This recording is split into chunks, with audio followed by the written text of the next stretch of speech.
నేను ఇంకా Jesus Christ గారు పుట్టినరోజు కాబట్టి క్రిస్మస్ సెలబ్రేట్ చేసుకుంటున్నాను అనుకున్నా. ఎంతో కొంత మన జగన్మోహన్ రెడ్డికి సంబంధం ఉంది అంటే మనం అనుకోవచ్చు. ఎందుకంటే ఎక్కువ మందిని క్రైస్తవంలోకి కన్వర్ట్ చేసిన పుణ్యము మన జగన్మోహన్ రెడ్డి గారిదే కాబట్టి. మరకనాయాల ఫస్ట్ నీ బుద్ధి గురించి మాట్లాడదాం. మొన్న నువ్వు దువ్వాడ శ్రీనివాస్ వాళ్ళ ఇంటికి వెళ్ళావు, ఇంటర్వ్యూ చేశావు. ఇంటికి వచ్చి ఏం చేసావురా? వాళ్ళనే ట్రోల్ కూడా చేసినావు. ఆయన ఆతిథ్యంతో నిన్ను ఆహ్వానించాడు.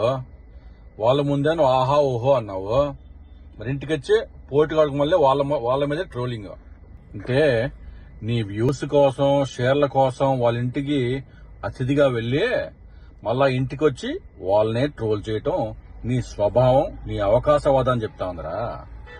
నువ్వు వాళ్ళనే ఎక్స్పోజ్ చేయలేదు రో, నిన్ను నువ్వే ఎక్స్పోజ్ చేసుకున్నావు. That is fucking cowardice. సరేరా, నువ్వు చెప్పావే కన్వర్జన్స్. ఆయన సీఎం గా ఉన్న 5 సంవత్సరాలు కన్వర్జన్ జరిగినట్టు నీ దగ్గర ఉన్న ప్రూఫ్ ఉందా?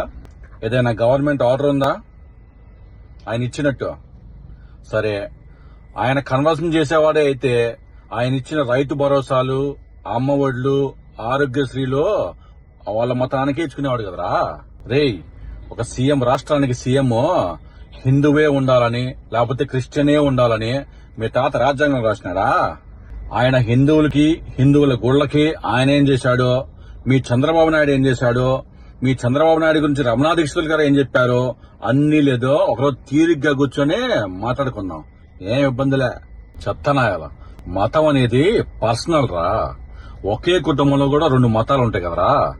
అంతెందుకు, నువ్వు ఆరాధించే పవన్ కళ్యాణ్ ఉన్నాడే, ఆయన భార్యది ఏ మతం రా? అంటే ఆమె కూడా కన్వర్జన్ చేసినట్టేనా? ఇలాంటి వాళ్ళు అందరు లేదో వాట్సాప్ యూనివర్సిటీ ఒకటి వచ్చింది.